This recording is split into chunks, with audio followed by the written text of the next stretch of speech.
Hello everyone, this is Roland, Pastor Roland. Welcome. Today I want to make a special video. I've been making videos on the topic of health for the past 3-4 days. Excellent videos, incidentally. And I'm also studying at this time cancer. I haven't made a video about it, but I'm studying it. I did write a book that has some chapters about cancer. There are spiritual factors involved in many of our illnesses, not all, but many. And one of them, which I want to talk today about, is unforgiveness. Unforgiveness lies at the root of many of our problems, health problems, family problems, relationship problems, even in the neighborhood, in society. Unforgiveness. Okay? And so I want to talk about the importance of unforgiveness. I know you've heard it. You need to hear it again. And you need to hear it from someone like me, okay, who has a lot of depth behind it. I have over a quarter of a century of looking at the topic of forgiveness, writing about it, lecturing about it, going on the radio about it. So let's talk about forgiveness. Why is it so important? Okay, first of all, let's look at your own life. Do you realize, for example, the effect that anger, okay, so if someone does something, okay, maybe they're out of order, maybe not. But whether they are or not, they do something that irritates you or makes you angry, causes you to react. Then you react with what? With judgment, which is unforgiveness, and hostility, anger. Okay?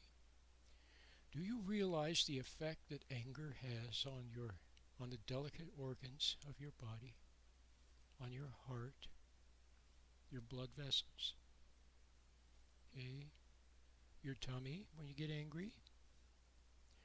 And I'm just giving you, the dumbed down version of it.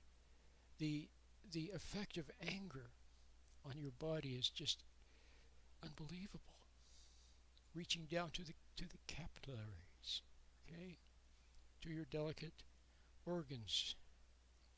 Well, okay, so anger, you see the effect it has. Now, what does the effect of anger have in your relationships with your partner, with your children? What is anger? How does that help? It doesn't. Messes everything up. And how about suppressed anger? So some of us, we get angry. That we've learned that when we say things when we're angry, it's a mistake. So what do? We suppress our anger. Okay, we get angry, but we don't say anything. Okay, well then what happens? Well, we suppress, and then all of a sudden one day the dam breaks and it all comes flooding out. Okay, either as a fit of rage, or some other type of a fit, or hostile action, mistake, comes out as an accident. That's right. I remember. I'll never forget. Never forget, as long as I live, a long time ago, when I was investigating accidents and helping people that were injured. There was a very nice man, and what he needed to do that morning was to dismantle a crane boom. Okay, and there was another gentleman that was supposed to help him do it. Well, the other gentleman, this man told me, the other gentleman was talking to somebody and having a good time, and so he became angry. He became angry at the other gentleman for not being ready to help him dismantle the crane boom. So he went out there angrily, tried to do it himself, and it collapsed on him. He was very seriously injured. His lung was punctured, broken bones, just a lot of internal injuries. He survived, and he was a very nice man. He worked his way back to health again. But it must have been maybe 2 years later that he finally admitted. See, there were a lot of reasons that were given as to why it happened, but ultimately he took me aside one day and he said, "Roland, I have to tell you the truth." He said, "I was angry." See? Now, how many car accidents? How many people go out and get drunk when they're angry? How many people say the wrong thing and then leave home? How many men get angry at their wife? You're supposed to love your wife, be patient with your wife. Okay? Instead you get angry. Then you do the wrong thing, you say the wrong thing, or you leave home.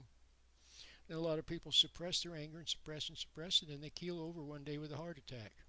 See, the suppressed anger transforms into some physical symptom. Okay, so we're just talking about anger. And then, of course, judgment. Judgment is the handmaiden of anger. You can't have anger without judgment. So if somebody does something, the very first thing, okay, let's talk about what happens. Let's break it down into its composite parts. The very first thing that happens is resentment. You resent the other person. The next thing that comes along is judgment. Judgment next. You form a judgment against them. You condemn them in your mind. Okay? Then the third thing is anger. See, your body is subject to your soul. Okay?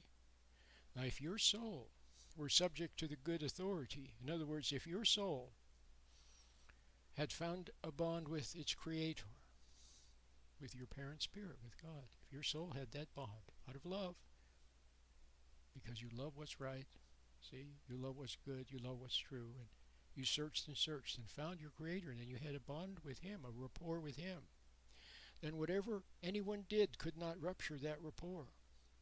See? And so, in rapport, your soul in rapport with the Creator stands back, doesn't become angry, doesn't become judgmental, doesn't become resentful, observes, okay, discerns, in other words, discerns, without judgment, discerns, error perhaps, but the soul remains patient, the soul remains unmoved, the soul remains steadfast, because of its allegiance to the authority, to God's authority. What did Jesus say? He said, judge not. He said, forgive others. Okay. And so you stand back and you don't judge, you don't resent. And then your body, obedient to the properly aligned soul with a proper authority. See, there's a chain of effect, or a hierarchy. In other words, there's a hierarchy, and your soul obeys your soul. Your body obeys your soul and remains calm, not angry. See how the soul. But what happens now is that your soul has not found that rapport with God. See, maybe you go to church and sing songs, or maybe you claim you're a nice person or a spiritual person or a good person, see? But what happens the moment somebody does something? You become angry. You become resentful. You become judgmental. See? Not good. Not good at all. So that's why you see why the meditation helps. It doesn't work for everybody. If people do not love what's true, if they don't love what is true and good more than their own ego, it's not going to work for them. But some people yearn for truth. They want to come back to what's right and live rightly. They really do, deep in their heart. Okay? Then the meditation helps them. Now let's talk about forgiveness. So I've already given you some clues. Number one, watch out for resentment. Let it pass. See, if your soul can learn to stand back from the moment, then you're outside the moment.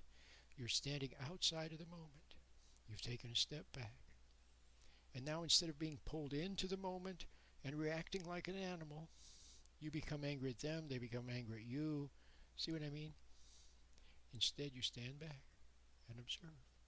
See, there's a little space between just before the reaction. There's a little holy space. And in fact, I wish I had the quote in front of me. Remember Elie Wiesel? Maybe I'm mispronouncing his name, but he was a nice man who was in the German concentration camp, and he survived. Well, Elie Wiesel said that there's that little space, a little holy space, where the soul can choose its reaction. So you can either resent or you can remain patient. See? Okay, so now let's talk some more about forgiveness. See, that's what we need in this country. We need forgiveness. See, there's a lot of rhetoric now. Rhetoric, rhetoric, rhetoric. God help us. That's what you see when bad things might happen. You see rhetoric. You saw it in Nazi Germany, Hitler. Now there's rhetoric, rhetoric, rhetoric, trying to stoke the flames of enmity and hatred between people, between races. So the answer is forgiveness. Okay, so don't resent anyone. Begin with your own family. Don't resent your wife. Don't resent your kids. Okay, don't resent your neighbor. Then you have to forgive. You also don't resent those people who use rhetoric. See, don't resent them, because if you resent them, then you're going to become angry, and one of two things will happen. One of three things. Number one, you become angry and suppress, and then you feel it can make you sick, suppressed negative emotion. Or you become angry and you say the wrong thing or do the wrong thing, okay, which is a mistake. You look bad. Then everyone points the finger at you and said, look at that person, how terrible he. You see what I mean? Mistake. Those are the three things. You get angry, say the wrong thing. You repress, say the wrong thing. Or get sick, or then you repress and then eventually explode in upset and then say or do the wrong thing. We don't want that to happen. We do not want that to happen. So learn how to be forgiving. So forgive those who use rhetoric. Okay? See that they're in error. See that they're wrong. See what they're up to. Just don't hate them for it. Don't resent them for it. Just stand back and observe. Okay? Remember Bugs Bunny? Remember how Bugs Bunny, remember Yosemite Sam would get all upset. Bugs Bunny was always calm. That's how you must be. Like Bugs Bunny. Okay? Be like Bugs Bunny. Calm. Don't be like Yosemite Sam. Okay? Now the other thing that's going to help you very much is I talked about resentment. You may need to watch this video again or watch some of my other videos, read some of my books. I've made other videos about resentment, how to watch for it and let it go. Okay? Very important.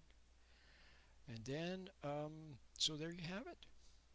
So get the meditation. I have a new easy meditation. It's like 6 minutes long. It's free. Okay, get that. It'll help you to stand back and remain detached and not get upset, not get pulled into arguments, not get pulled into upset. Okay? It'll help you to be patient with other people. The meditation. And then go out in the world, begin the day with meditation, go out in the world and practice the art of standing back and observing. Okay? With a calm, with friendly neutrality. Okay? My name is Pastor Roland.